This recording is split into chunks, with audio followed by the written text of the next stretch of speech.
Kisubi, last one music. Bendito. Respect. What a bad ego. If I keep forever the star. Potente Goma, no, 9.0 FM. Goma ni yetu, muziki ni kwetu. Ule the star, inatusaidia sote. Nafanya muziki wa Kikristo, nafanya muziki wa profan. Sote twahitajika kwa hiki kipindi cha Boulevard the Star. If I keep forever the star. Potente Goma, no, 9.0 FM. All eyes on me, bananita Wilson kwenye majina. Nishakaza buti, niko na saga James Kisubi with the best Boulevard the Star. Speaking na panda kuinua machizi, mopesa lote kama mwana kazi. Kila weekend usikosa utapata muziki kwa nyumbani na hit kanyota. What a bad ego. If I keep forever the star. Motema, nako kiko tika yeleme. Oh my chérie, cha cha, cha cha, cha. Your Valentine, no, for every day, every day. Me, I'm your pullover. Never sink to the baby when you come in. Cause you will stay there, sweetie. You taste like desire, sweet.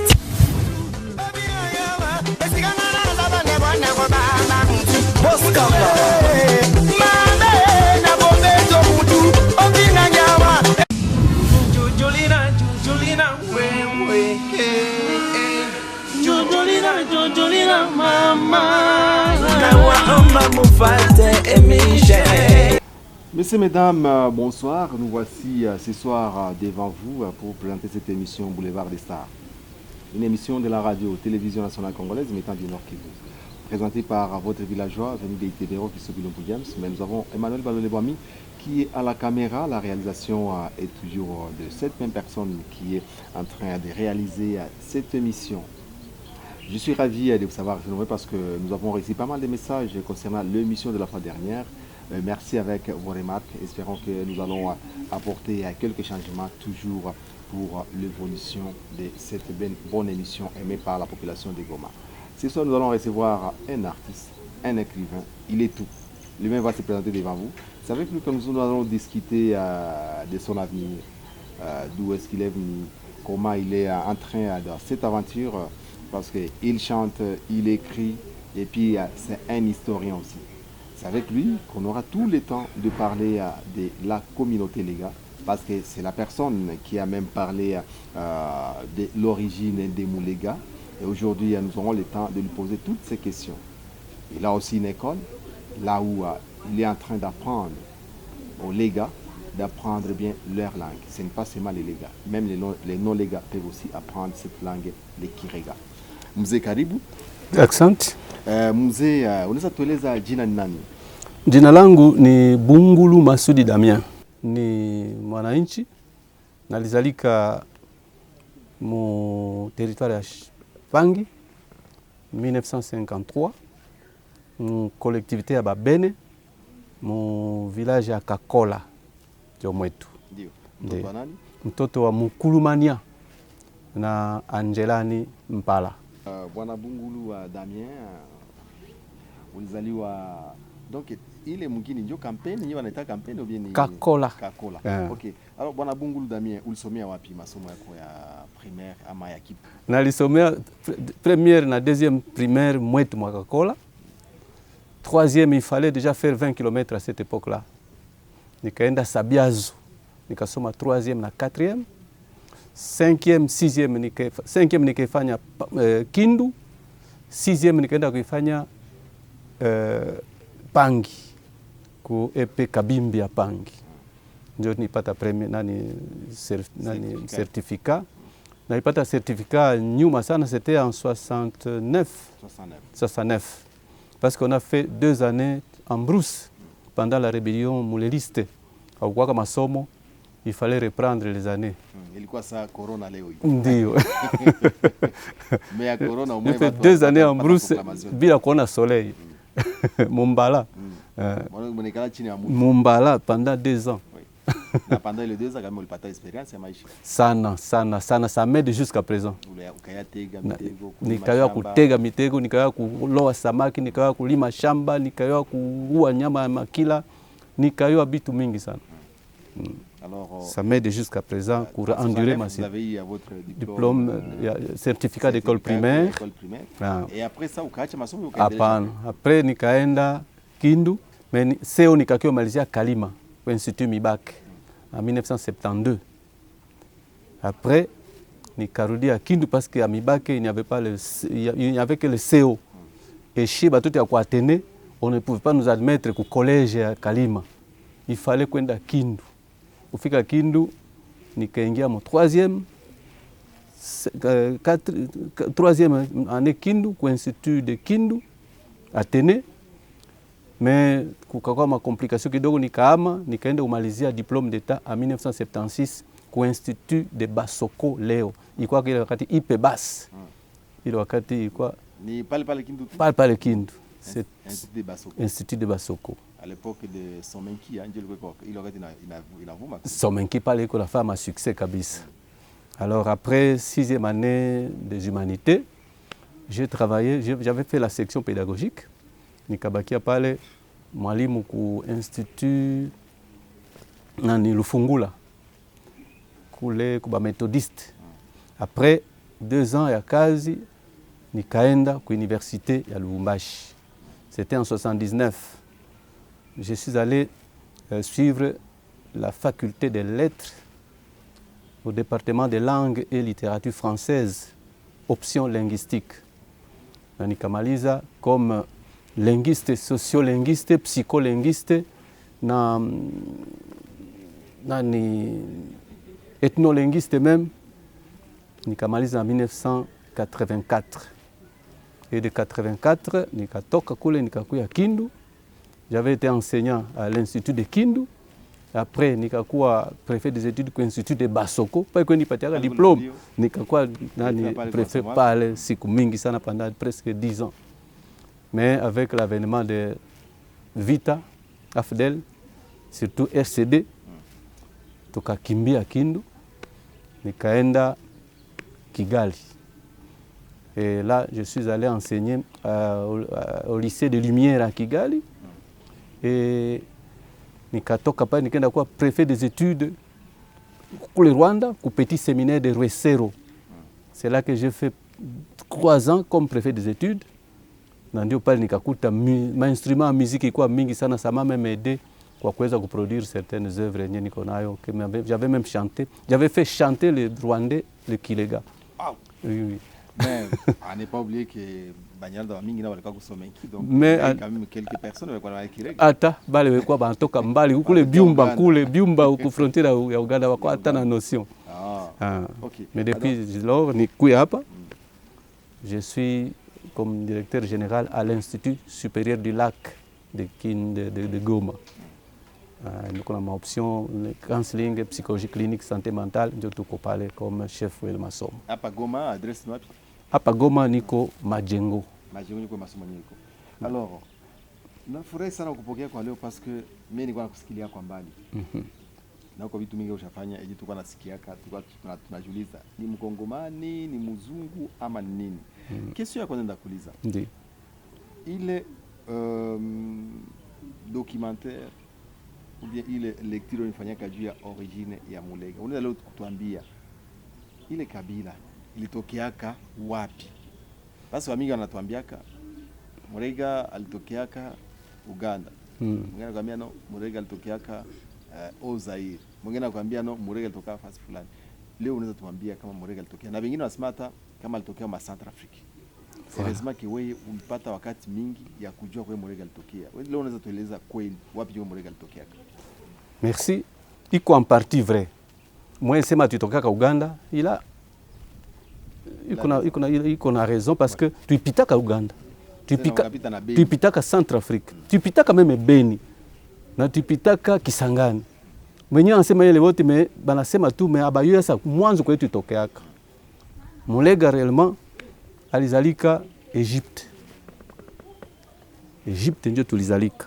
Ile wakati nani peuple de Dieu itokaka Canaan, ikatoka kule ikakuya en esclavage Egypte.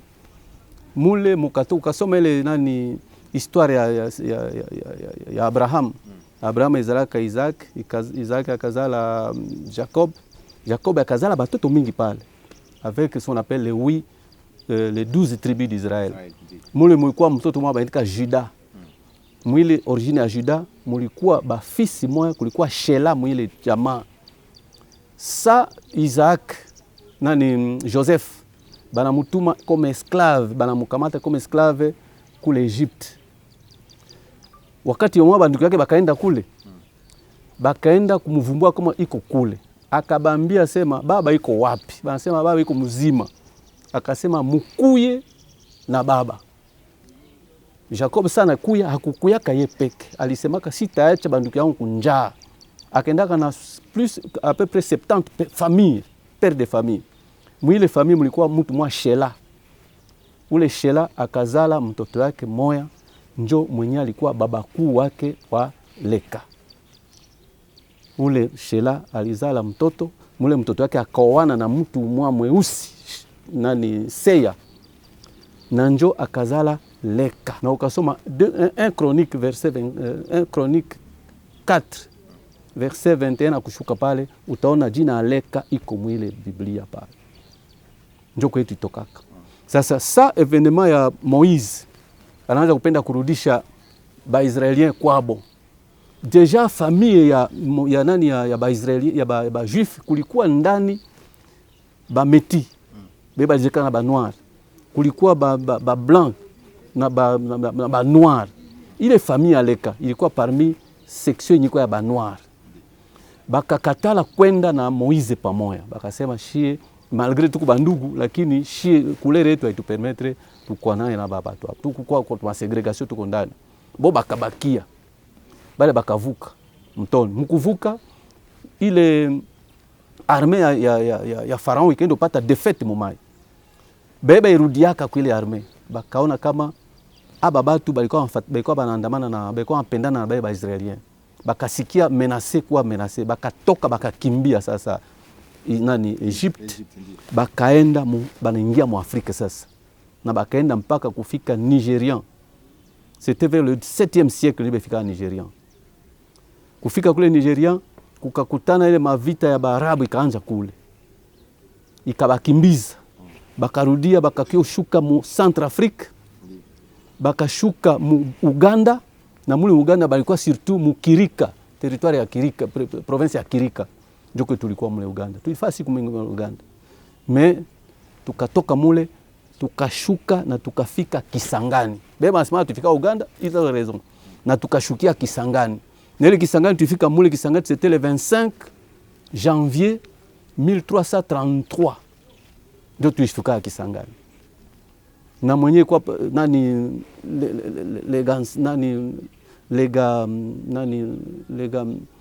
lega Nsamba halikuwa yazalika ile wakati. Mais sana fika mwiki sananja akazalika. Sasa akakuwa akadirige barega mule Kisangani pendant cette période là. Akakuwa na akazala batoto yake ine banaume. Wa kwanza ni Lega Itongwa. Wa pili ni nani Lengola. Wangine Mituku, ungine Zabalega. Sasa tunekala mule siku mingi, mais comme Muleka alikuwa anapenda kutafuta, alipendezwa sana kula chakula ya ndizi.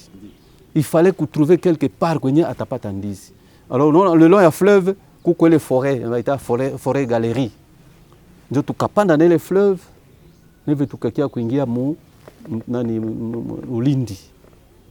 Banjetu bale ba ndugu batoto ya Itong ya Lega Nsamba njo bale batu ine. Sasa bale ule Itongwa njo akakuya na grupe yake. Na hivi akakuya kufika mpaka Shabunda. Kakolo njo mwingine mwenye balikalaka mule baleka bote. Mule njo alizalaka Panga, akazala Kibunda, Shabunda na akazala Mwenga. Mule tuaka déjà mu 15e siècle pale. Après muile mtoto mwa wa Kibunda akakuwa chasseur wa tembo. Akaenda kule mafore, akaenda kukutana na fame mwa Munyanga kule na akaua tembo kule na akabakia kule. na njo balisaka njo alianza ile mwingine baita walikaga njo walikale. Donc njo 3 familles tuko 4 familles tuko nao sasa leo. Alors après batu esha kwa pamoja, Panga akarudia nyuma kidogo, akaenda ngambo akabakia ngambo ya Maniema, Shabunda akabakia pale ku centre ke balikuwa, na Mwenga akakuwa attiré na modernisme ikisha anza kujanoncer déjà Bukavu, akaenda kule Bukavu. Na njo ile famille yote ine iko pale. Njo vile Barega tulizalika vile. Okay. Alors sanyi banasema kama kuku kuna kwa bundugu entre Munande na Murega. Ni ile kupitia Beni ndio litumaka kuna kwa kale kanani kalien au iko namna gani? Muleka, Muleka, ba Murega, Muleka. Sasa iko nakuya kutoka Kisangani na iko natoka ku nani Kirika. Kulikuwa bangine section yenye kuyaka pamoja njia Bandande. Na bangine bakakuya hata munjia ya haba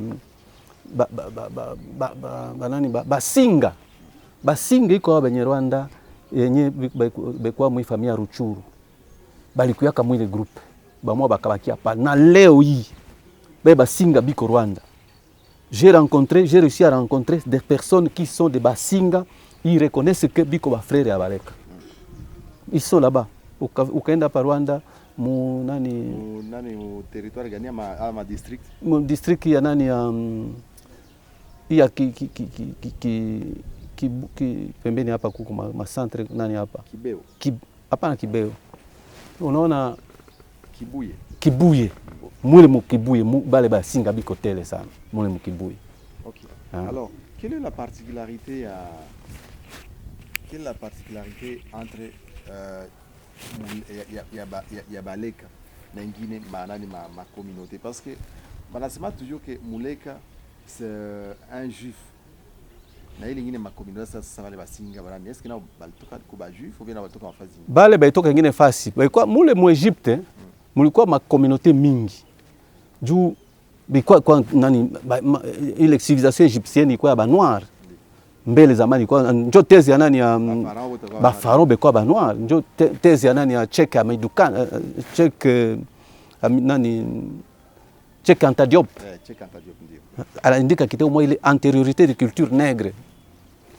Alionyesha kama la plupart des esclaves de rois de pharaons c'était des noirs.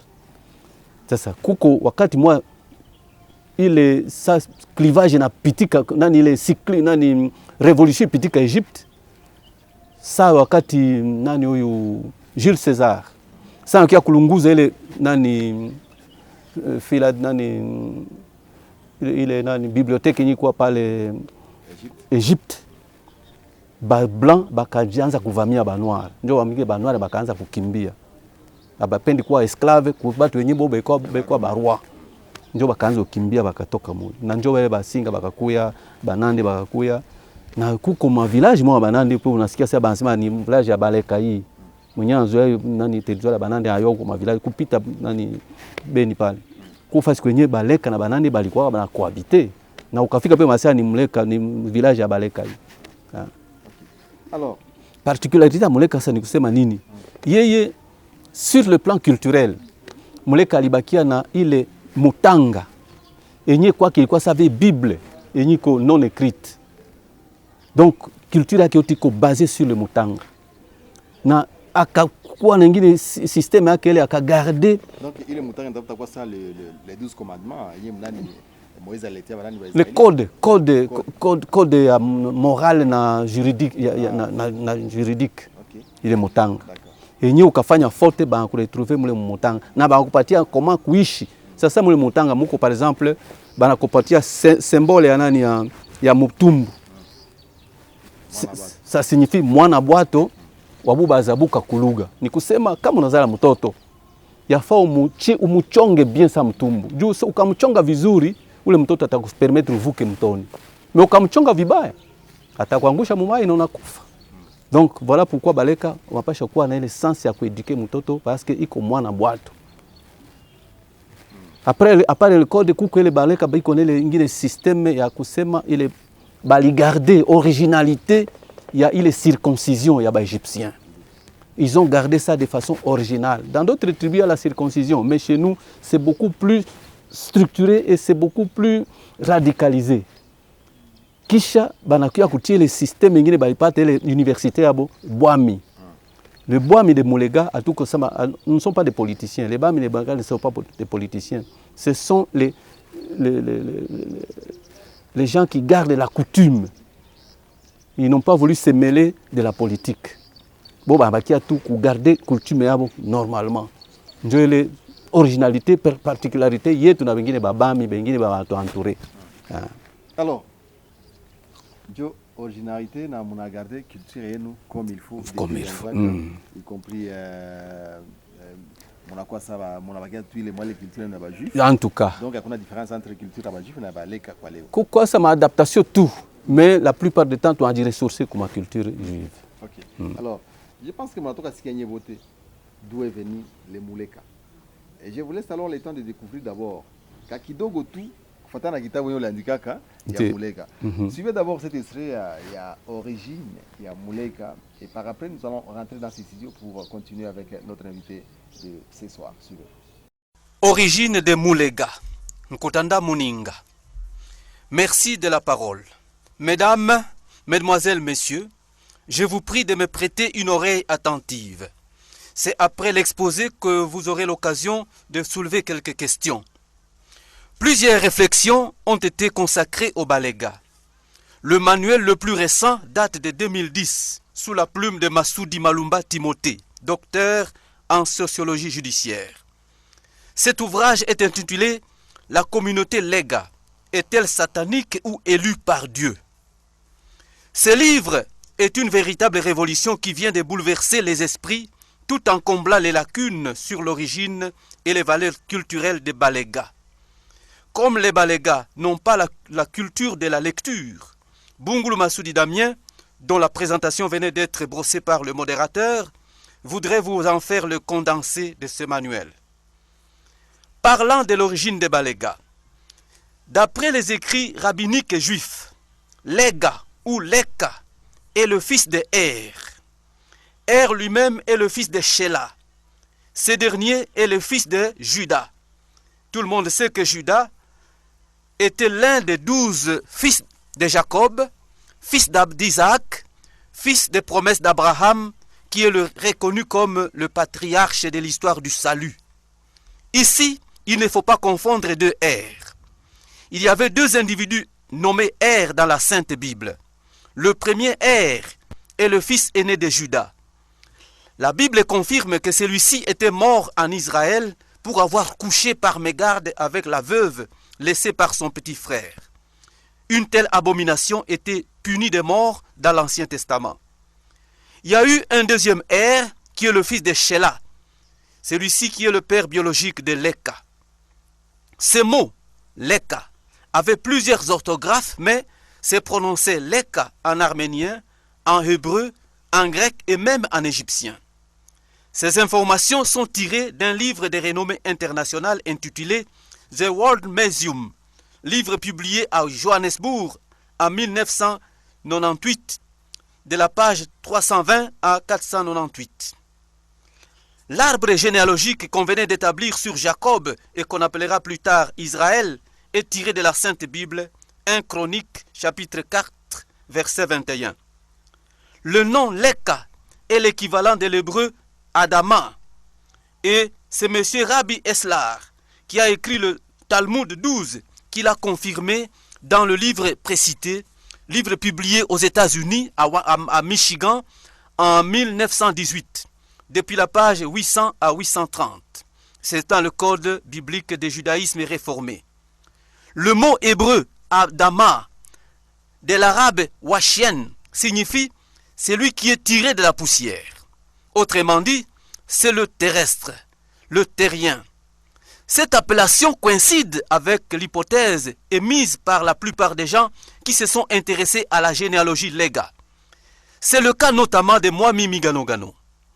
En remontant le cours de sa généalogie, Mwami Ganogano s'arrête au niveau de Leka, avant de s'exclamer en toute innocence, une innocence mêlée d'ignorance. Il dit ceci: Kuni kwa tukile, ande atukile kwigulu, ande akolokie kwigulu, ande asile monse angaboba, nuine, nuinywe nsizi. Dans l'ancien éthiopien, le mot Adam signifie Leka. Et dans la langue Teke, le Leka signifie Muntu. Adam signifierait alors nom propre et nom commun.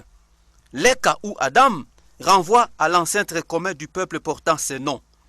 Leka est donc un nom personnel, un nom familial et ancestral désignant un être humain. Comment est-ce que nous sommes partis de Canaan jusqu'en Égypte? Le livre de Genèse dans la Sainte Bible répond à cette préoccupation. Vendu par ses frères, Joseph est esclave en Égypte avant d'y devenir premier ministre. Il fera appel à son père biologique, Jacob, et tous ses frères les plus proches, qui étaient accablés par la famine au pays de Canaan. Shelah, le grand-père de Leka, y compris, il faisait partie de ces groupes-là. La Bible confirme qu'ils descendirent au nombre de 70, sans compter les femmes et les enfants. Et pour preuve, lisez la Sainte Bible, livre de Genèse 46. Les Israélites passeront en Égypte 430 ans jusqu'à l'exode définitif. Étant né et ayant grandi en Égypte, Leka épousera une jeune fille éthiopienne appelée Seya.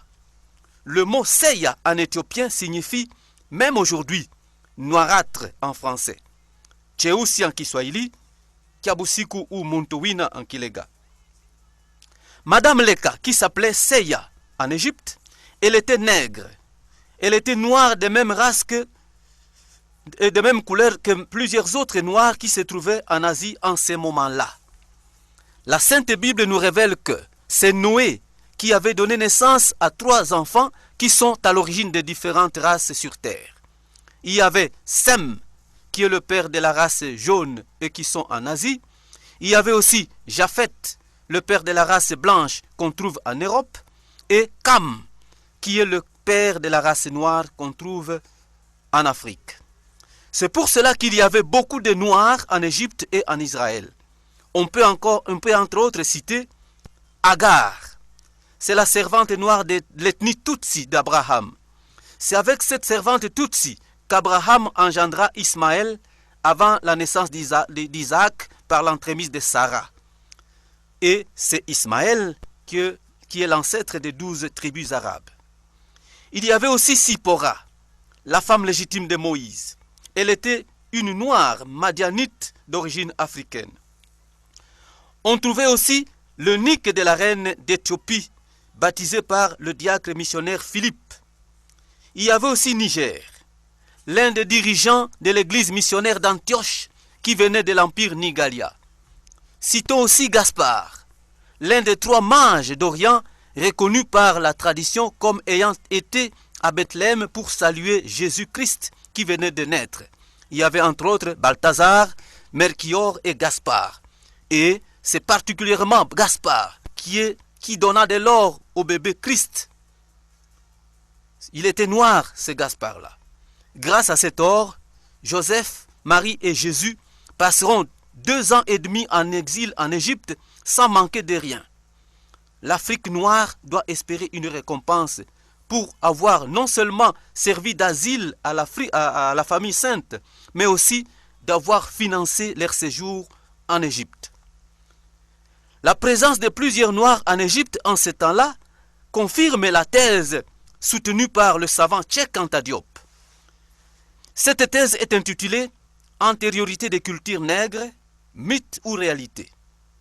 Dans cette thèse, le savant sénégalais Cheikh Anta Diop démontra avec plusieurs preuves à l'appui que la plupart des pharaons égyptiens étaient des nègres. Et par conséquent, toute la civilisation égyptienne de ces temps-là était une civilisation nègre. La femme du juif Leka, qui s'appelait Seya, descendait de la famille noble Sousanios d'Éthiopie. Avec son épouse, Leka se multipliera pour devenir une nombreuse famille élargie en Égypte. Leka et Seya mourront et seront ensevelis en Égypte, laissant ainsi une descendance pleine de Noirs et de Métis. Nous sommes partis de la famille à une nation. Pendant l'Exode, sous la conduite de Moïse, les descendants de Shelah, grand-père de Leka, se diviseront en 3 groupes. La Sainte Bible le confirme dans le livre de l'Exode, chapitre 14, versets 1 jusqu'à 9. Le premier groupe partira pour le Canaan avec leurs frères israélites. Le deuxième groupe s'orientera vers l'Afghanistan. Ils iront peupler le Japon et le Pakistan. Le troisième groupe, composé essentiellement des descendants de Leka, sous la direction de Leka Amouli, se dirigeront au sud-ouest de l'Égypte, jusqu'à l'actuel Ibadan au Nigeria. Devenus sédentaires, ils fonderont le célèbre royaume Nigalia, sous la dynastie des Leka, et dont le premier roi était nommé Beni Leka. Nigeria est un mot britannique issu de Kilega Nigalia, Nikilega, et Lagos est un mot britannique issu de la déformation du mot Lega. L'empire Nigalia faisait l'objet d'inquiétudes de plusieurs officiers latins. C'est le cas de l'officier Tenius Augustino qui dira un jour devant le parlement impérial latin, je cite, « De l'Éthiopie, on entend parler d'un empire puissant appelé Nigalia Lega. Cet empire est difficile à espionner. Même aujourd'hui, ceux qui se livrent dans cette entreprise s'accordent sur le fait qu'il n'est pas aisé, il n'est pas facile de mener l'espionnage chez les Balégas. La déclaration de l'officier précité se trouve dans le livre intitulé The World Encyclopedic University, tome 6, livre écrit à Londres en 2004, à la page 309. D'après Mahmoud Hussein, cet empire Lega fut fondé en l'an 39 avant Jésus-Christ par un conquérant redoutable appelé Lumba Lega et qu'on abrégeait LL. Lumba Lega avait 50 femmes et plusieurs enfants qui sauvegardaient son pouvoir impérial. En 720 après Jésus-Christ, ce fut la chute de l'empire Nigalia.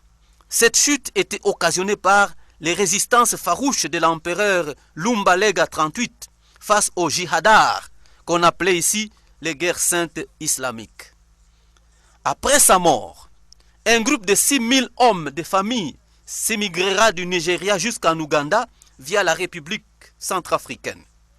Masaya et Twasila, accompagnés de leurs familles, viendront s'installer au Kenya. Twasila bâtira son premier village sédentaire dénommé Banabane, ce qui signifie le fief de mes enfants, à la source du fleuve Orange. Son fils aîné, qui s'appelait Mwati, sera le premier chef de localité. Après l'occupation de l'Afrique du Sud par les Occidentaux, la localité Banabane jouissait déjà d'une autonomie suite aux revendications des autochtones, à l'instar de ce qui s'est passé dans le royaume des Zoulous. Banabane deviendra un État indépendant. C'est l'actuel royaume de Swaziland. Ce mot est tiré de Kilega Twasila, avec comme capitale Banabane. Aujourd'hui, ce nom est transformé en Mbambane, c'est la capitale de Swaziland, Banabane. La dynastie Mswati, qui est actuellement au pouvoir au Swaziland, sont les descendants du Mulega Mwati, fils aîné de Twasila. Vous conviendrez avec nous que les déformations de Twasila en Swaziland, de Mwati en Mswati, de Banabane en Mbambane, sont semblables à celles qui ont été réalisées au Congo, où Panga a été transformé en Pangi, Kebonda a été transformé en Shabunda et Waliaikaga a été transformé en Walikale. Donc, les Occidentaux avaient l'habitude de transformer les noms Lega afin de les adapter à leur langue. Le 25 janvier 1330, il y aura pénétration des Balégas en République démocratique du Congo, en provenance de l'actuelle province de Kirika en Ouganda. Se trouvant au bord du fleuve, les Balégas bâtiront leur premier village commun nommé Kesangakia Molukalaba. C'est ce que l'on appelle aujourd'hui Kisangani. Le 17 août 1332, âgé de 30 ans, Lega Nsamba sera intronisé au pouvoir comme premier chef coutumier à Kisangani. Son règne durera 68 ans. Marié à Mandelena, Lega Nsamba deviendra le père biologique de Itongwa, de Lengola, de Mituku et de Zabalega.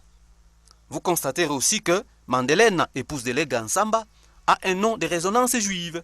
Il s'apparente à Madeleine. Le 29 décembre 1400, à l'âge de 68 ans, Lega Nsamba est mort à Kisangani. Bref, les Balega, qui sont issus du juif Leka, ne sont pas bantous comme nombreux autres peuples qu'on trouve en République démocratique du Congo. Les Balega sont des Africains d'origine juive, mêlés matrimonialement aux nègres de l'Afrique noire il y a de cela environ 3000 ans. C'est à partir de Kisangani qu'il y aura la dispersion des Balega et leurs dérivés à l'est de la République démocratique du Congo. Signalons en passant que les Gaïtongwa avaient plusieurs ascendants. Les plus connus sont Katima, Mumbele, Nsenga, Mwenge, Kabombo, Mpegele, Kelekese, Itindili, Nkulongo, Manyema et Kantu. Les Gaïtongwa mettra au monde plusieurs enfants. Parmi ces enfants, parmi les enfants de Itongwa, citons un Panga. C'est son fils aîné et dont le nom révèle son droit d'aînesse. La progéniture des Panga peuple le territoire de Pangi au Maniema. Après Panga, Itongwa avait engendré une fille nommée Kebonda et dont la descendance vit dans le territoire de Chabunda au sud Kivu. L'un des fils de Kebonda épousera une fille de Banyanga pour donner naissance à Wali Kaga. C'est l'actuel territoire de Walikale au nord Kivu. Le troisième fils d'Itongwa fut nommé Mwenga, la multitude en français. Les Balega de la souche Mwenga forment le territoire de Mwenga au sud Kivu, avec ramification sur les Babembe dans le territoire de Fizi au sud Kivu. Malgré la dislocation des Balega dans 3 territoires éparpillés dans 3 provinces, les Balega forment un seul peuple. C'est pour cela qu'il s'appelle Molega Montomozi. C'est-à-dire, tous les Balega se reconnaissent comme étant Banabei Tongwa. Étant du territoire de Pangi, je m'intéresse plus particulièrement à la descendance de Panga. Celui-ci engendra plusieurs enfants, qui sont à l'origine de 4 collectivités. Son fils aîné, c'est Kabango Kabita. Celui-ci fut un guerrier redoutable. Il fondera la collectivité de Bakabango D. Kabango mettra au monde une fille nommée Ngalia. Et c'est cette fille qui était la mère de Bango. Nous allons aborder ce cas plus tard. Panga engendrera aussi les fondateurs des collectivités de Beya, de Zikama et Bena, le père de la collectivité de Babene. Comme je suis Moubene, je m'y intéresse plus spécialement. Bena mettra au monde Kagela, Mbelele, Munwa, Toba, Nzelu et Kepopa. Et Kepopa mettra au monde, à son tour, Mpego. Mpego fut un guerrier d'une trempe exceptionnelle que les Balega n'avaient jamais connue. Ses prouesses rivalisaient celles de Tchaka chez les Zoulous ou Sundiata Keita chez les Mandingues au Mali. Malheureusement, lors d'une bataille, il fut porté disparu. Les Balega n'ont jamais cru à sa mort. C'est pourquoi tout celui qui citait son nom pour exprimer le froid était tabassé à mort chez les Babene. Ok, c'était là le extrait des musées. Moi, tu connais pas quoi ça y. Ça, c'est musée. On a vu tout mingi. Non, on a déjà musée Feruzi na toka sema maremu. Lakini naona gisi wanakuambia kama archive inakuwa mzuri sana, tunamwona tena kisantoleza juu ya origine ya Mulega, c'est bon. Sasa mzee, sasa uliingia muziki namna gani? Muziki. Niliingia muziki tangia zamani sana. C'est depuis 1900 hein. Jeunesse et tout quoi, nous étions des musiciens, qu'on appelle ça des musiciens de la décalcomanie. Musiciens mwenye hautunge nyimbo, mais huku naimba tu manyimbo ya batu. Hii manyimbo yote ya ba Rochero, ba Luambo, ba Kale, hein? Tulianza kuimba tangu butoto sana. Alors on faisait des concerts et tout on faisait calcomanie avec ma musique ya zamani. Mais ma première grande composition c'était en 1964. Juste là, j'avais 11 ans. na ndio lenye nali réadapter kwa kuindika kabebe ka Congo. Ile wakati c'était quoi? La nostalgie. Tu pataka vite en 19... Je vous ai dit que de 64 jusqu'en 66, tu comme pauvre. Sasa tukakuwa transposé mu collectivité ya Babene, tukatoka Babene tukaenda Bakabango 2 kule kwa Musembe. Tukafanya kule maisha ikakuwa nguvu sana, njaa ikakuwa nguvu sana, et j'ai commencé à sentir la nostalgie de chez moi. Nikaanza kukomposer ka nyimbo bababa bazazi bakaanza sasa tulikuwa naimba hayo bakaanza nao kuimba hayo na ikabainciter asema malgré les difficultés nous devons rentrer chez nous. Nilikuwa naimba ile wakati kwito nano lololilo twabule twatena masumo mamokomba boko chokocho libela la la la. Alors c'était nostalgique, c'était une longue chanson na ikainciter batoto se bazazi asema en tout cas ce que vient de chanter cet enfant, nous devons rentrer au pays. À travers cette chanson, il a incité les parents à revenir, malgré les difficultés, à quoi njia, à revenir à Kupore. Alors, cette musique là-bas, ça n'est qu'à imba, n'est qu'à sahabu kabisa. Mais ce qui m'est arrivé maintenant, ça, quand je suis arrivé au Rwanda, dans un petit séminaire, il y avait beaucoup d'instruments musicaux, mais il n'y a quoi utiliser, il y a na kazi. Nikaona ba petit Rwanda biko wanapenda kuimba, mais hakuna wa kubainitier. Nikaanza kubainitier na nikapata pia ngine nostalgie. J'étais dans ce petit séminaire comme préfet des études, mais pendant les vacances, tous les Rwandais partaient chez eux, les Congolais aussi qui étaient rentrés chez eux. Comme moi j'étais avec ma famille là-bas, nikakuwa baki à part. Nikaanza sentir une nostalgie en 64. Nikaanza kuisazia ndio nikaanza kuimba kabebe ka Congo kabebe ka Congo kabebe ka Congo kantali mona kutulo nabezaga ni bize kabebe ka Congo kantali mona kutulo. Bon, j'avais de la mélodie mais barwandais ndio biko pale. J'ai commencé maintenant à initier ces jeunes rwandais kuimba na ndio bakani accompagner kuimba ile manyimbo yenye ça nilimbaka ile wimbo nikasema tiens l'art là reste encore. Kisha nikae le sida était en vogue à cette époque-là. Nikaimba ile ngine chanson yenye sorte ya propagande contre le sida, hein. Il si ke mokikolo wane ande ntokontunda lengo ntiwenda buke kwinyum ame tokontunda lengo ntiwenda buke nabezaga na kutunda lusambo lwa sida kebuka ibawa mage nabezaga na kutunda lusambo lwa sida kebuka ibawa mage yo. Alors nikaona comme le talent est encore là-bas et j'ai commencé à continuer, j'ai continué jusqu'à dernièrement nilimbele neka Selemuka, hein? Selemuka c'est en Kiswahili ça signifie Teresa. Moi sema mulumenta songwe masato Selemuka. Muba witile wa mulume Selemuka tumpe watumpempe Selemuka. Pour dire quoi? Mwanaume wanapaswa kuoana mara mbili tu. Nous, en tant que chrétiens, nous sommes l'épouse de Jésus. Njoo bwana wa kwanza. Unaoa wengine bibi wa pili. Mais hauko autorisé kuoa watatu. Mais à ce moment-là, tu nous crée des problèmes, Marie. Bon. Chez les musulmans, c'est 4 épouses. D'accord, c'est 4, mais ce n'est pas dans la culture des légas, surtout des juifs. Hein? Je sais que la Bible n'autorise pas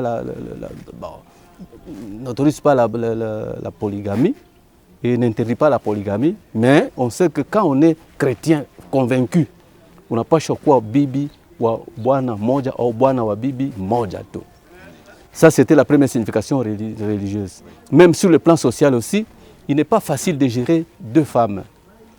Très souvent ma conflit quand on parce qu'avec beaucoup d'enfants qui viennent de différentes femmes. Et sur le plan politique, à cette époque-là, je voulais déjà dénoncer le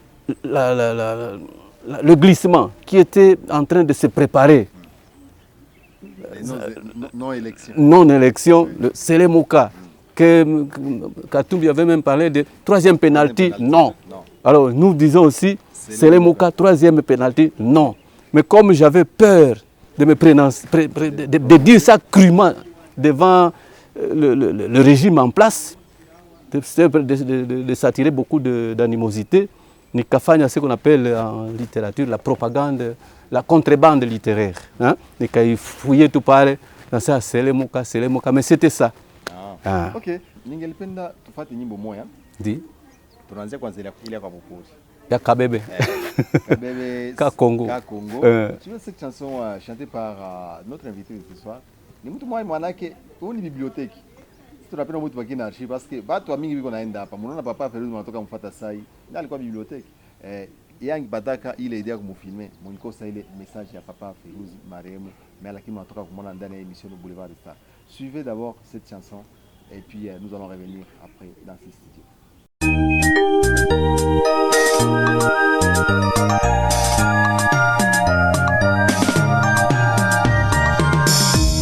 Tete wa mulume uni wa hunguma wa kazonika kiringai nokilo wikari ya mwitama nte Kongo ole ya kwisura nte kwenda nuwikaraga na gozo rakumbankade ndakasubya kwa tukile kulubomba kuno wa mulume kutwa bule walanga atakumwino wa mulume kazonika kiringa ndatundukile kwa luseja bukuba wa mulume nyama za kulungu akela mu mabesebese azindane na nsamba za mambalu wikaraga kuno diwizige kitingere nti wakulumizia aka paseporo kobe nukao kalo sabakobe kabaluba embuka ugulumuka bwa mpombi ino wako embe walbi nkwisubija kwitoe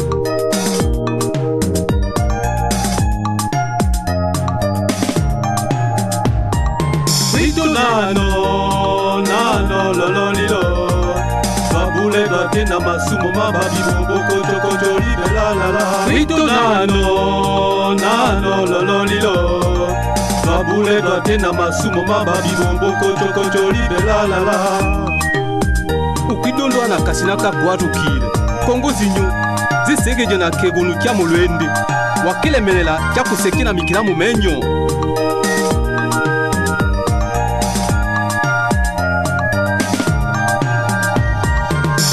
Nano lololilo Babule doate na bibonge bya babibo mukocho kocho libelalala Witu nano lololilo Babule doate na bibonge bya babibo mukocho kocho libelalala Ningine guma ikweza mu Kongo Tusele batenda na watendile Byogo byasesie kelema Nkungulumu wakie nabyo Kukengera byo numikira kumutema Witu nano lololilo Babule doate na ngabo za babibo monkocho kocho libelalala Witu nano lololilo Babule doate na ngabo za babibo monkocho kocho libelalala Kongo za lumbaga Zesebwa mukungu ina ramuganga Kezembe kina rakizindo Mupoka alunda ramubibo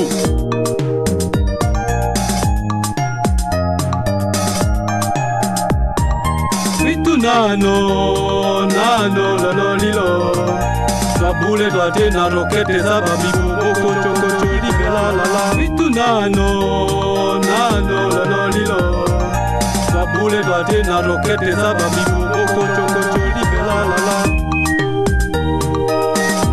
Mukulu munene ukugera ukosebwa mbebo samulelalela ukidundwa na kasinaka kuwatukile takesilengo kikiyo ungwengo kubo bulo mpongo ndizako na mbushi amazi muluzi kuku kweno gozo mukonde na kwidu embeno umwawitu kanyonga kuku kulusa kirebe ntekulukusa mbuleno bwabe gozo banyantumba nubanyanshenge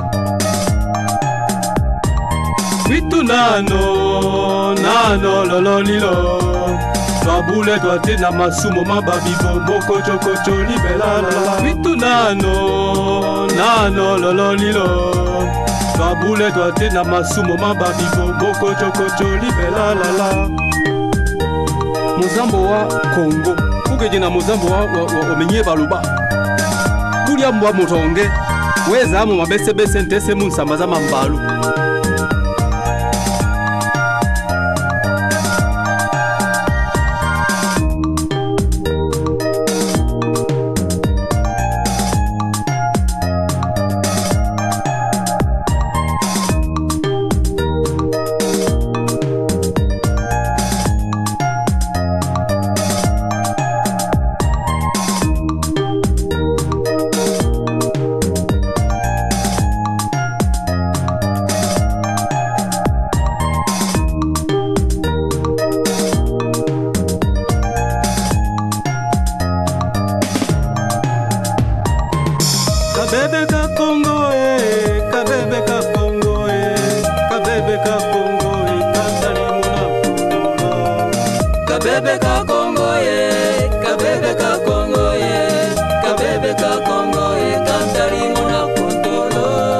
nabezaga mwidongo, nabezaga mwidongo, kabebe ka Kongo ekanzali muna kabebe ka Kongo kabebe ka Kongo kabebe ka Kongo ekanzali muna kontolo nabezaga nibize, nabezaga nibize, kabebe ka Kongo ekanzali muna kabebe ka Kongo kabebe ka Kongo kabebe ka Kongo ekanzali muna kontolo nabezaga Angola, nabezaga Zambie, nabezaga Burundi kanzali muna kontolo kabebe ka Kongo kabebe ka Kongo kabebe ka Kongo kanzali muna kontolo nabezaga Kigoma, nabezaga Kigali, nabezaga Kampala kanzali muna kontolo kabebe ka Kongo kabebe ka Kongo kabebe ka Kongo kanzali muna kontolo nabezaga Khartoum, nabezaga Bangui, nabezaga Brazzaville kanzali muna kontolo kabebe ka Kongo kabebe ka Kongo kabebe ka Kongo kanzali muna kontolo nabezaga Paris, nabezaga Bruxelles, nabezaga Amerika kanzali muna kontolo kabebe ka Kongo kabebe ka Kongo kabebe ka Kongo kanzali muna kontolo nabezaga mwidongo, nabezaga mwidongo, kabebe ka Kongo kanzali muna kontolo kabebe ka Kongo kabebe ka Kongo kabebe ka Kongo kanzali muna kontolo kitatende wa mage, kitatende wa mage, kalima magungulu manzali muna kontolo kabebe ka Kongo kabebe ka Kongo kabebe ka Kongo kanzali muna kontolo nabezaga Paris, nabezaga Bruxelles, nabezaga Kakola kanzali muna kontolo kabebe ka Kongo kabebe ka Kongo kabebe ka Kongo kanzali muna kontolo kasibida ukuzinda muzambo kasibo be wasekia mugoma ngome nukugose lipopo ino nukugose sebo yo masinga mwambe bantu kwenda bali ambo nukwenda bali angola nukonsensi ibunde nukamukuze beza bisali bwana bakona ba chef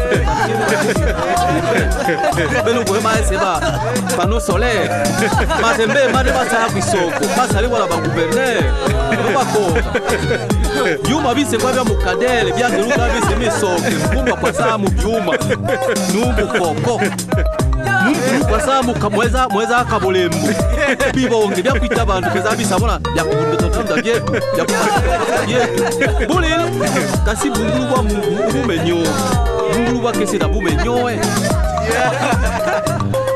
bage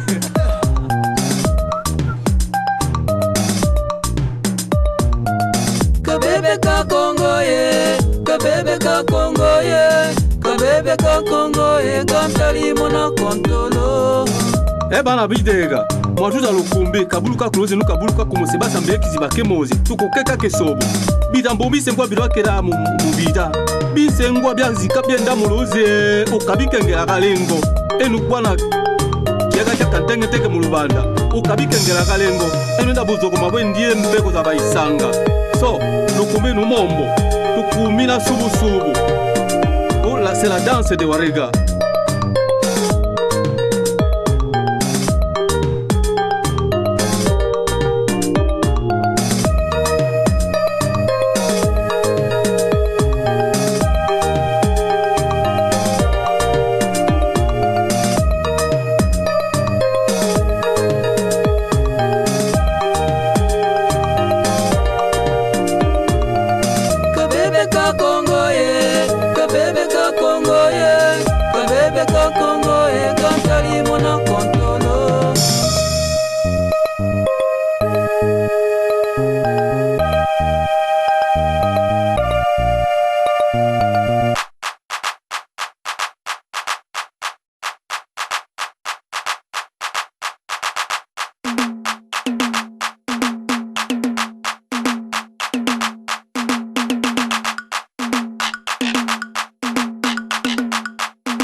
unapenda communauté yako sana.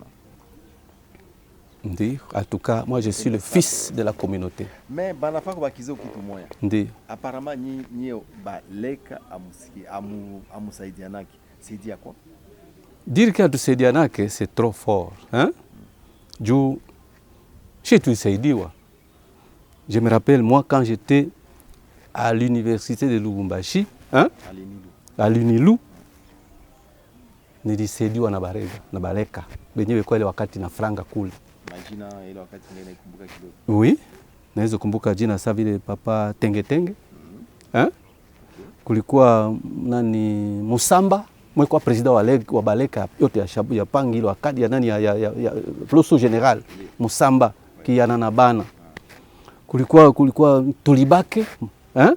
Magistrat Tolibake. En tout cas, il suffisait d'arriver dans le bureau de Tolibake, où Tatoka Amona, si tu na valeur et franga, c'était en Zaïre. En Zaïre. En tout cas, Chine a équivalent à $10. Et vous n'êtes pas seul, il y a d'autres étudiants qui venaient là-bas. Nous avons été servis par la communauté. Dire que Baleka c'est peut-être cette nouvelle génération. Il y a un patron à Baleka, on doit appeler Sédiana, mais chez tout Sédiana à Baleka. Mais comment est-ce que j'ai trouvé quand je suis toujours avec les Waleka, Balnyambiaka, nishamaliza masomo mendugu yangu fasi fulani ashani makazi. C'est dit à quoi? Le problème est quoi? Le problème c'est que kopia ngine batu wanapenda favoriser nani le fainéantisme, hein? L'homme d'abord doit faire un effort, doit fournir un effort. En fournissant l'effort batakusaidia. Mais il y a beaucoup de jeunes gens aujourd'hui banapenda tu kubakia tu main croisée. Bamutume bamuite tu kama kwa upate kazi hapa. Na très souvent abapende kuacha kazi ya chini chini. Ils veulent tous être directeurs. Comment voulez-vous qu'on vous engage comme directeur?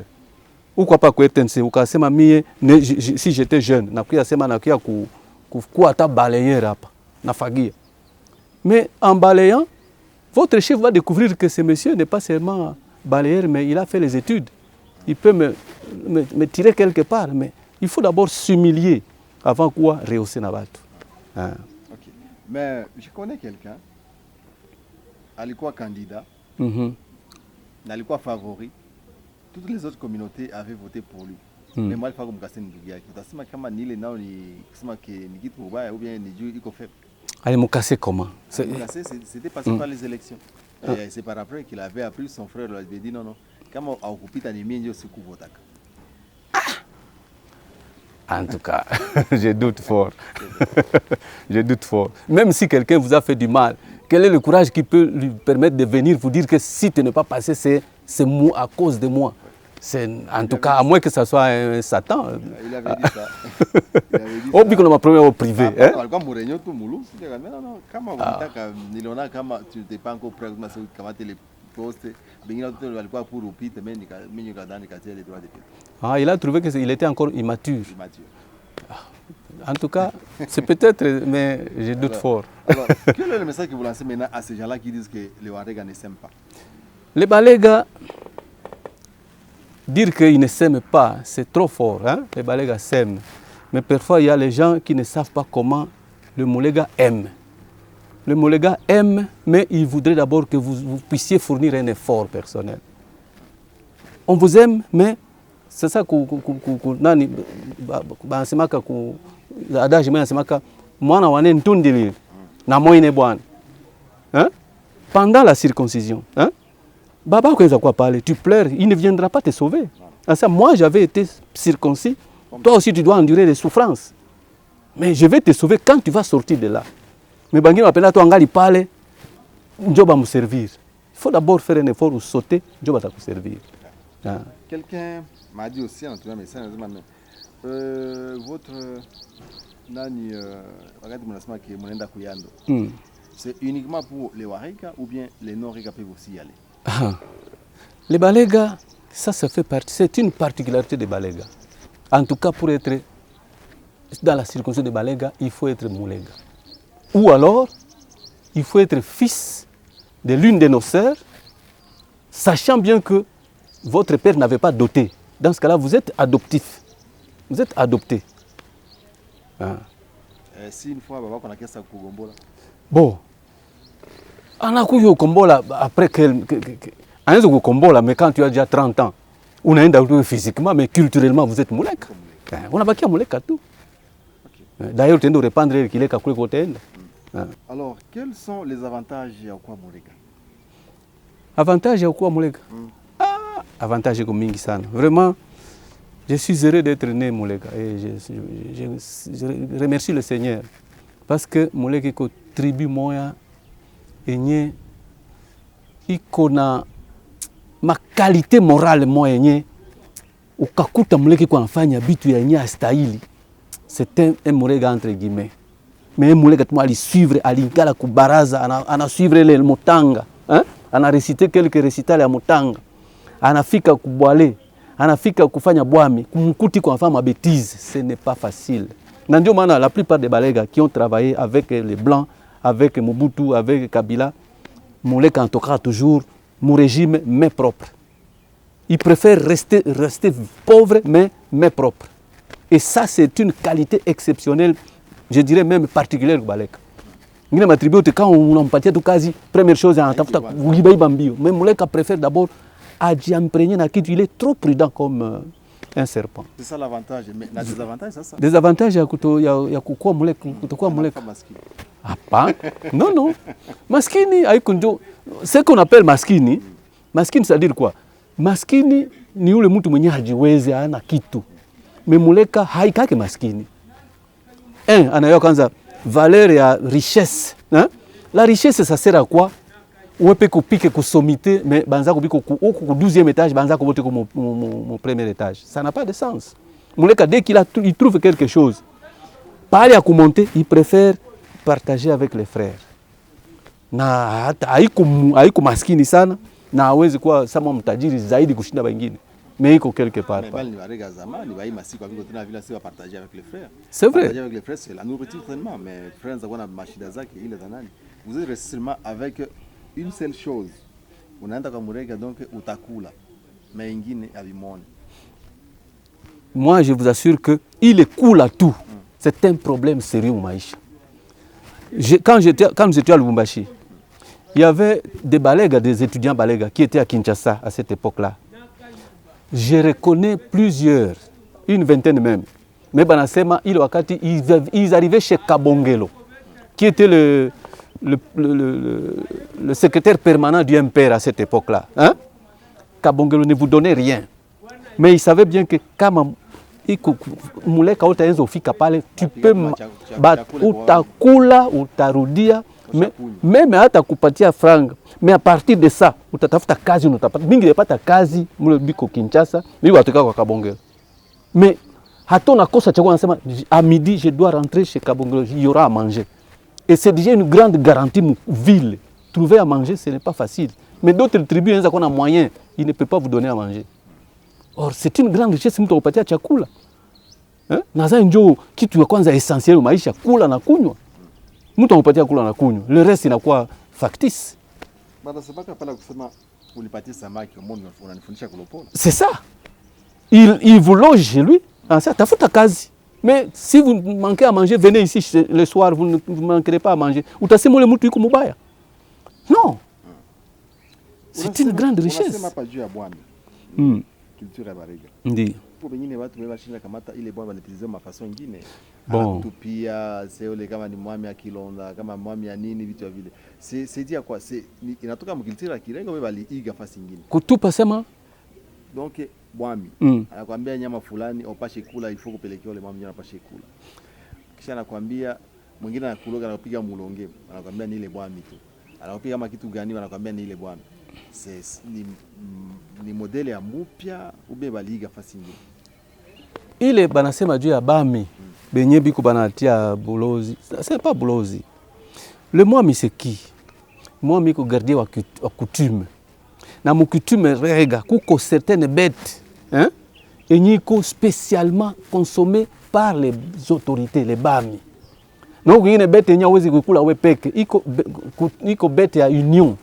Ça vient le kabanga qu'on appelle le pangolin. Pangolin iko symbole ya union ya baleka bote. Dès qu'on a attrapé ce pangolin, haupashi kukula we peke. Vous devez appeler tous les balégas, c'est-à-dire les représentants de tous les clans de balégas. partager kidogo. Iko union.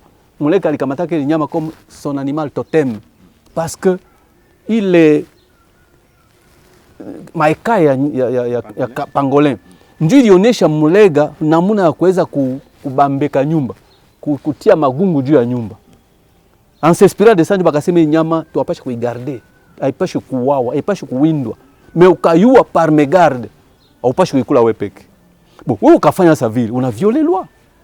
Et quand vous violez la loi, ce n'est pas le mwami qui va vous tuer.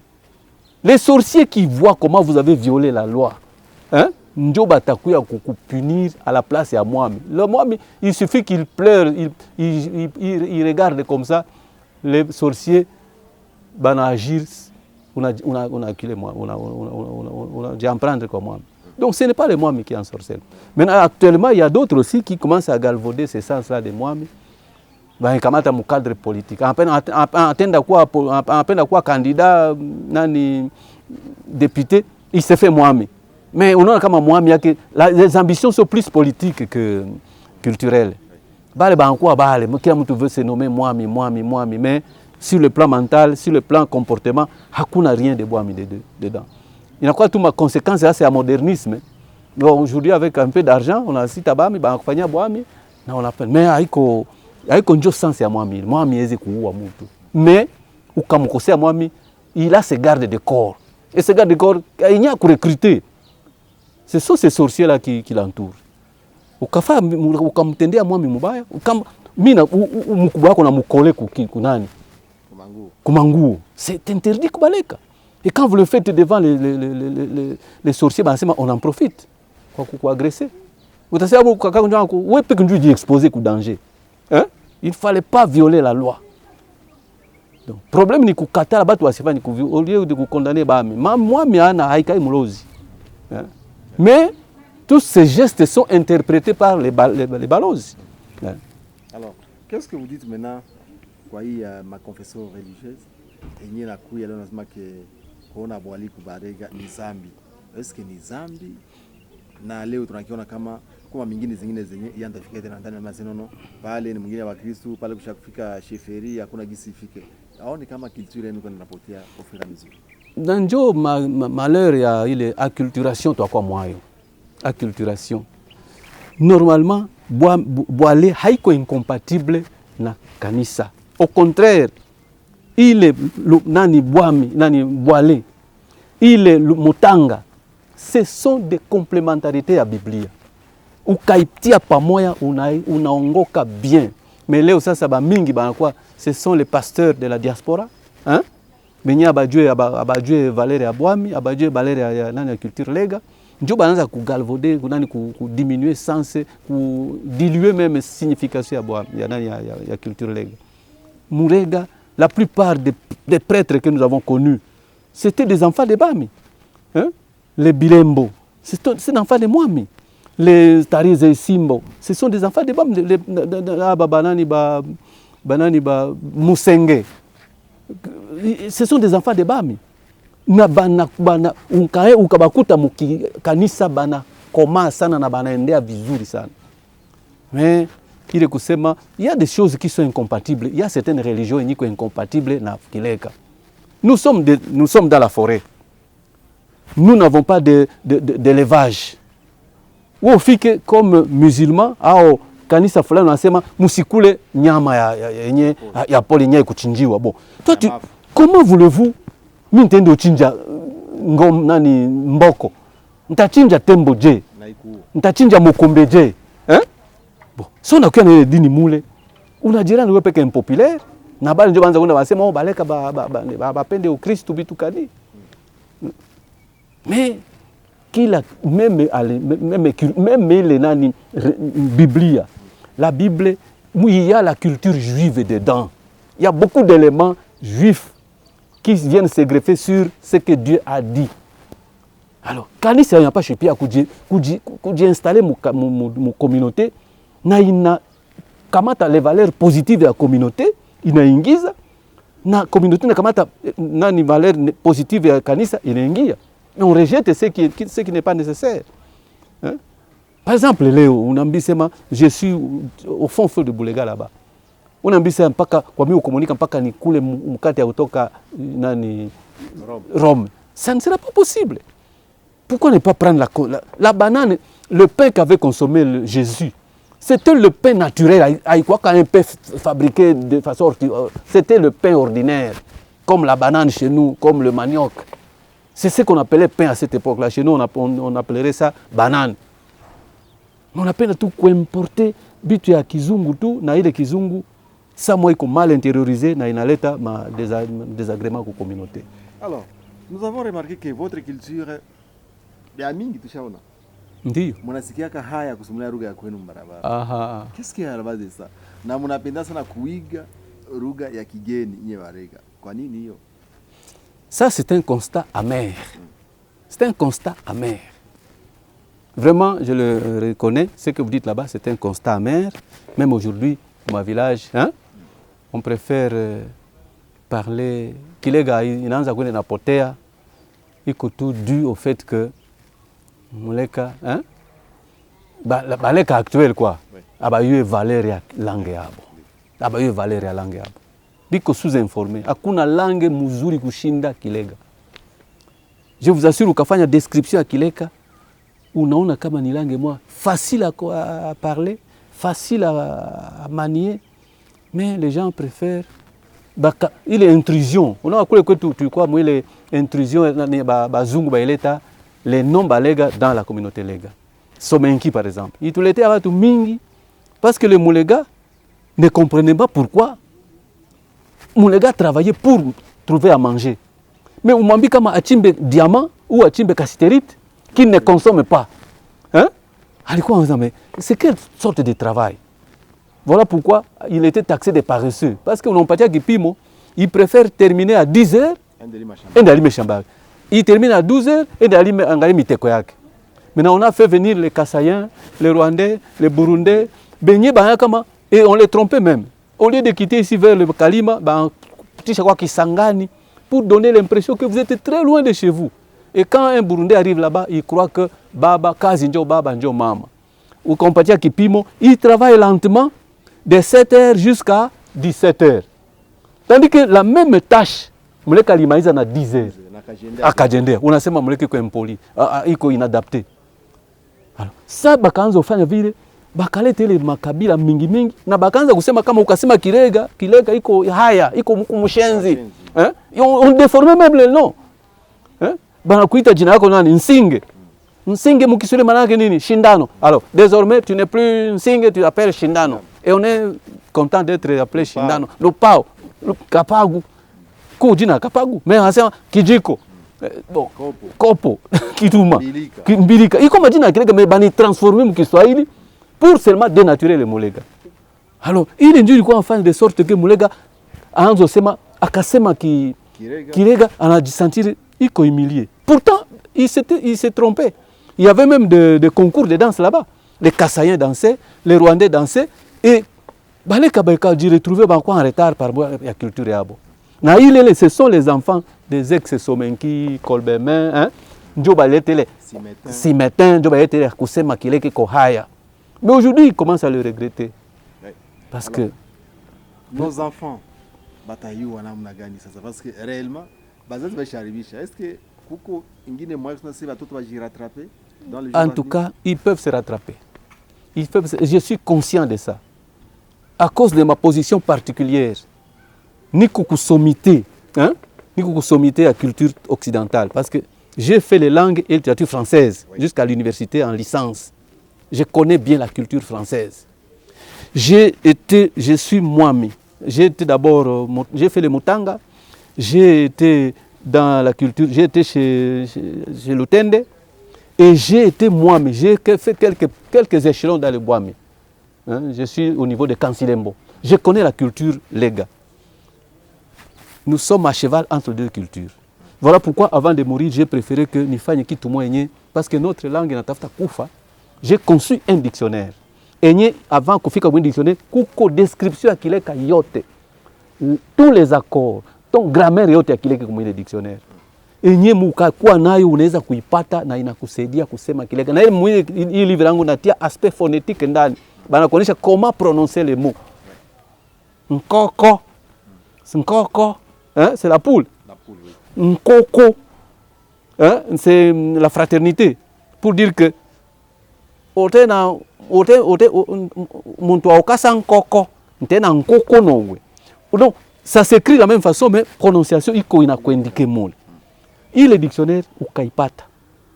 Unaweza kujifunza. Non seulement ça, j'ai ouvert une école ici.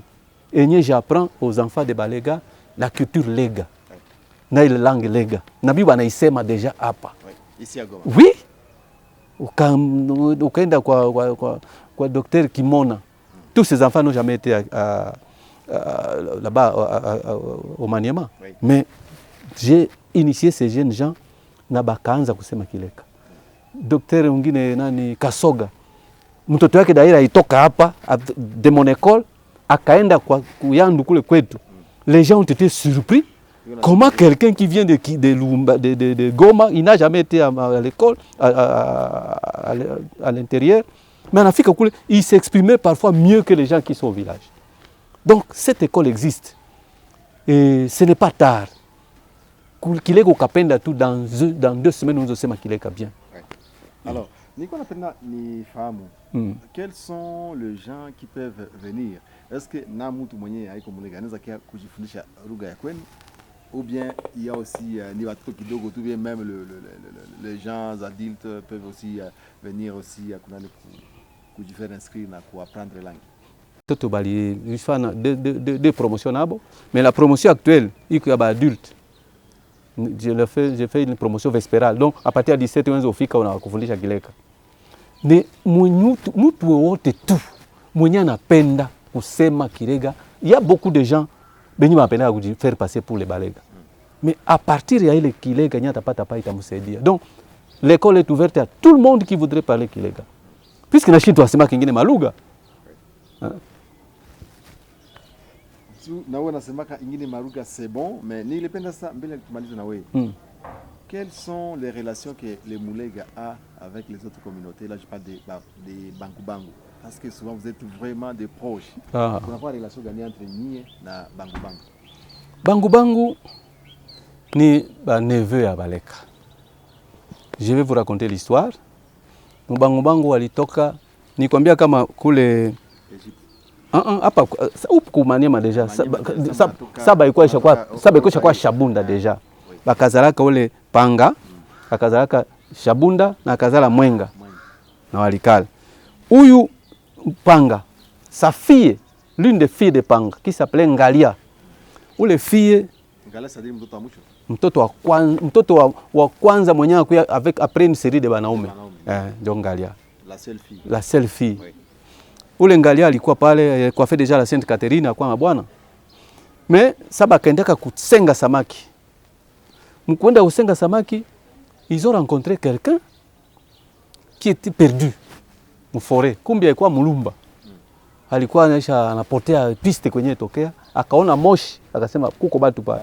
Akafika pale kwa ule bwana nani Kabangu. Ndio ule fils aîné wa ule Panga. Bakampangisha bonona mgeni anafika, muleke iko hospitalier. Akampangisha. Et surtout ces jeunes hommes là alikuwa iko na nyama mwa iko na koto, yenye shaua.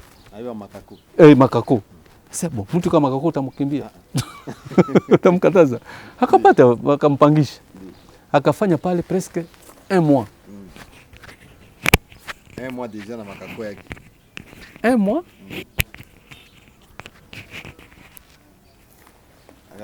Akafanya 1 mois biko bon. No biko abesha kula nyama, maanza nyama isha malizika. Anakuwa kula ndio samaki, mapondo, baisenga. Après 1 mois, ule type akarudia. C'était un Muluba. Mais quand c'est tout mamimike basikiane bien kabisa. Un Muluba qui était perdu comme ça, akarudia kwao. Juste après son départ, 3 mois après, on constate que l'Angalia là anakuwa na grossesse. Akasema ça doit être ce monsieur qui était ici. Ule Muluba amefika pale. Kisha akazala mtoto. Ule mtoto mwa anzalika akakuwa na phenotype maongo ya baba yake. Donc Baluba. Muleka alikuwa kwanza trapu. Mais ule alikuwa mrefu ina grande corpulence. de sorte que akakuwa scandale. Sasa mtu anafika tu kumwingine, mtoto nani huyu? Anasema mwana wa bango rose. C'est-à-dire damu ya bangine ile njo mikilaza bango zezo mukileka. Mikilaza bango zezo. Sasa ile mtoto kumpresenter ile, ça le gênait un peu. Il quoi me discriminer. Quand il était devenu adulte, aka prendre un métier à baba yake akakuwa chasseur. Na akatoka kwa baba yake akasema bominene ikala yangu fashi. Saba akaenda na jina anasema bango babu. Bango babu. Sasa wazungu wanakuta kule wenjo na anasema minjo bango. Bakasema njo bango bale. C'est ça les babango bango. Ce sont les neveux de Balega. OK. Donc Mubango alitoka entre Muluba na Murega. Voilà. OK. Je pense que leo mnapata ile éclaircissement parce que watu wengi walikuwa wanatuambia kana unaona si enjo tulinanaka si enjo bakuwao na Barega tusoma si tulizala. Si enjo tuizala Mubango bango. Et comme Mubango bango, comme le Muluba ne s'est plus présenté. Njo tunafaka Mubango bango akafika kwetu, il a droit à une poule. Enye baba yake pas chaud consommer comme le papa n'est pas là-bas. Bon, ton pâtier ndio encore mutendia. OK. Alors nous allons bientôt terminer cette émission avec vous Musée parce que l'autre tunafurahi sana. Matière ni ya mingi. Ndio sana. Malheureusement kuna kisa kuimaliza. Wakati ni kidogo. Dictionnaire uko nauzisha au yatoka bati? Isha toka.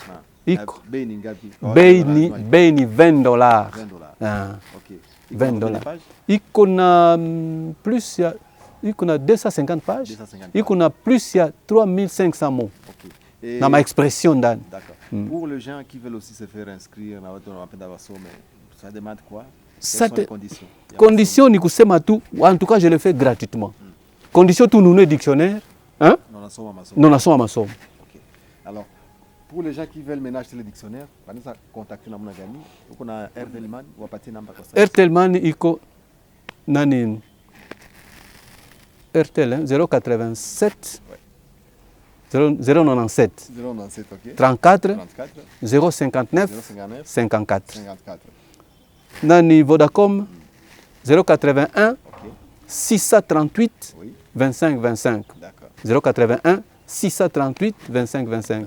Nani Orange 085 34 38 583. D'accord. 085 34 38 583. Voilà, nous terminons cette émission avec notre invité de ce soir. Mais avant de terminer l'émission, je vais vous proposer la deuxième chanson. Selemuka. Selemuka, Glissement, Teresa. C'est la chanson que nous allons vous jouer. Je vous laisse suivre cette chanson, Selemuka, qui fera plaisir à tous les Warika et à tous les téléspectateurs de cette émission Boulevard des Stars. Suivez la chanson Selemuka.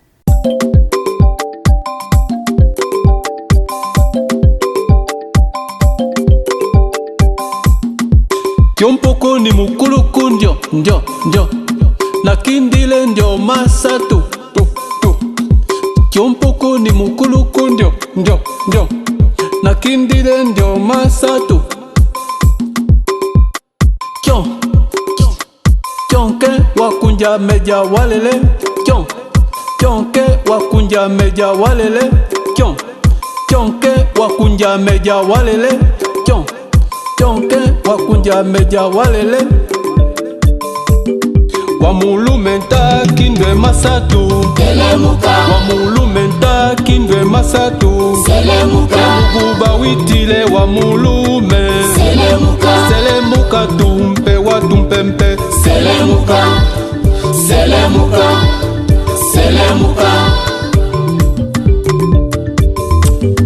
Kamukazinta songwe masatu Selemuka Kamukazinta songwe masatu Selemuka Tibuseke simbwa cha babuti Selemuka tumpe watumpempe Selemuka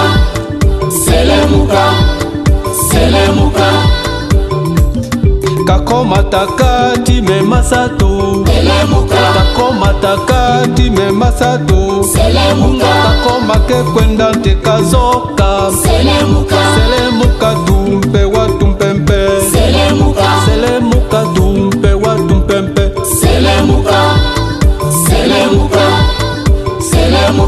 Bikukuta biti me masatu Bikukuta biti me masatu Bikukubi kwenda tibangulu Selemuka tumpe watumpempe Selemuka, Selemuka. Magamba tamati me masatu. Selemuka, Magamba tamati me masatu. Selemuka. Magamba me kwenda ntekabanga. Selemuka, Selemuka, Selemuka. Tumpempe. Selemuka, Selemuka, Selemuka. Musoga ntangane kusengwa kakulu. Selemuka, Musoga ntangane kusengwa kakulu. Selemuka, Keda bwedile nyumba ise. Selemuka, Keda bwedile nyumba ise. Selemuka, Selemuka tumpe wa tumpempe.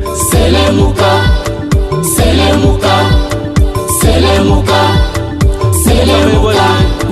Nazi nyumba ise. Ndiye kukasa nazi muzo.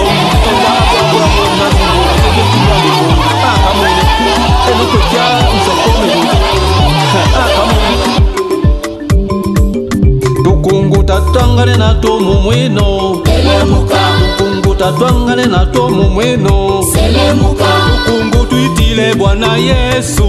Selemuka, Selemuka tumpe wa tumpempe. Selemuka, Selemuka, Selemuka. Kalingi takangane nako mumweno. Selemuka, Kalingi ntangane nako mumweno. Selemuka, Keta bwetile seseseko. Selemuka, Selemuka tumpe wa tumpempe. Selemuka, Selemuka, Selemuka.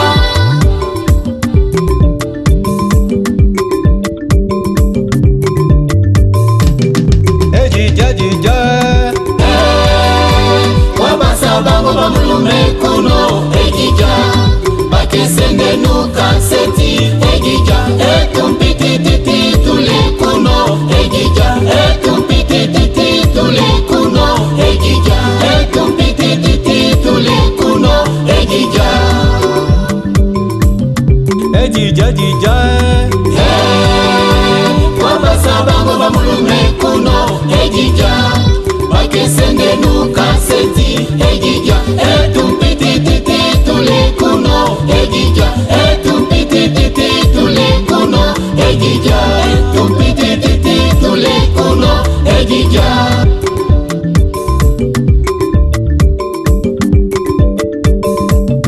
Ejija jija. Wabasa bango bamulume kuno ejija. Bakesende nuka seti ejija. Etumpiti titi tule kuno ejija. Etumpiti titi tule kuno ejija. Etumpiti titi tule kuno ejija. Ejija jija. Wabasa bango bamulume kuno ejija. Bakesende nuka seti ejija. Etumpiti titi tule kuno ejija.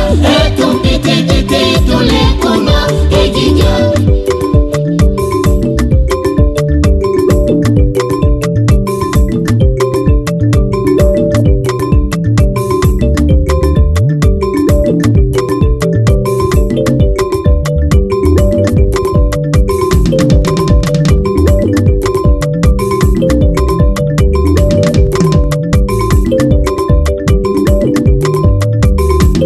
Tutangile nyange kinyama cha malambo. Enyange, enyange, kinyama cha malambo.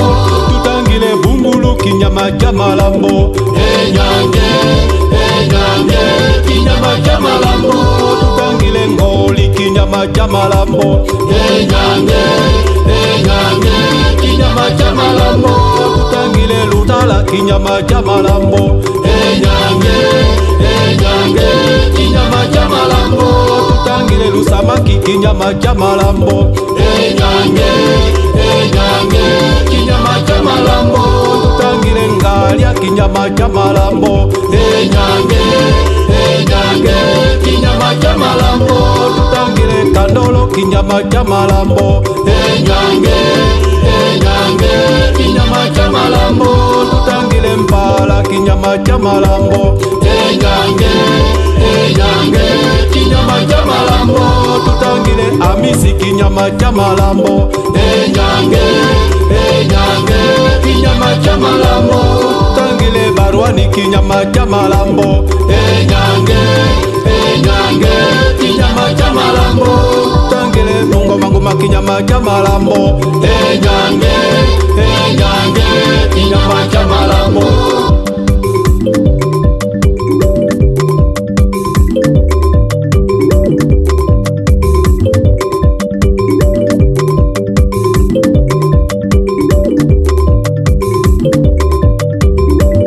Tutangile nyange kinyama cha malambo. Enyange kinyama cha malambo. Tutangile bungulu kinyama cha malambo. Enyange kinyama cha malambo. Tutangile ngoli kinyama cha malambo. Enyange kinyama cha malambo. Tutangile lutala kinyama cha malambo. Enyange kinyama cha malambo. Tutangile lusamaki kinyama cha malambo. Enyange kinyama cha malambo. Tutangile ngalia kinyama cha malambo. Enyange kinyama cha malambo. Tutangile kandolo kinyama cha malambo. Enyange kinyama cha malambo. Tutangile mpala kinyama cha malambo. Enyange kinyama cha malambo. Tutangile amisi kinyama cha malambo.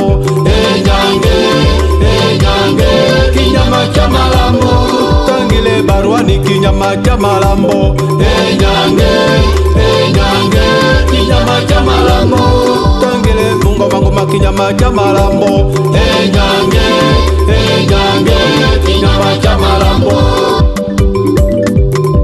So Mawitu DJ Prince Ndole tukase mekoko lungoma. C'était votre émission Boulevard des Stars, une émission de la radio télévision nationale congolaise émettant du Nord Kivu. Aujourd'hui, nous avons été avec l'homme qui nous a parlé de la culture illégale. Nous sommes fiers de lui parce que c'est une bibliothèque, mais avec ce qu'il vient de nous donner, espérons que prochainement, tu vas être comment sentir intéressé par cette émission. N'hésitez pas à nous appeler parce que le numéro s'affiche devant votre écran et nous allons faire votre réservation pour que vous puissiez aussi parler de votre culture, parler de votre communauté. Leo mnasikia wareka wanajitia leo wazi. C'est bon comme ça. Ni wengine mnaogopa nini?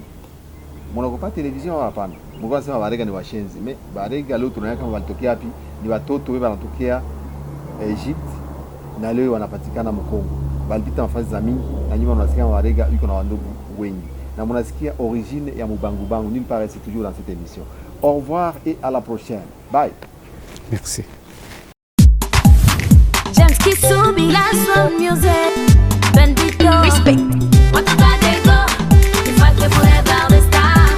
What then say go man, no, not 1.0 FM. Koma ni yetu, muziki ni kwetu.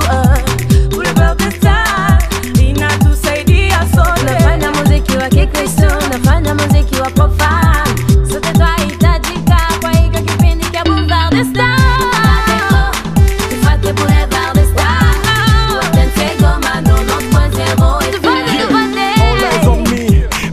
Wilson kwenye majina nishakaza buti niko na saga James Kisubi with the best Boulevard des Stars. Speaking napanda kuinua machizi mopesa lote kama mwana kazi kila weekend usikosa utapata muziki kwa nyumbani na hit kanyota motema na kokiko tika yele oh ma chérie cha cha cha cha cha your Valentine no for every day. Every day, me, I'm your pullover. Never sing to me, baby, when are you coming? Cause you will stay there, sweetie. You taste like desire, sweet.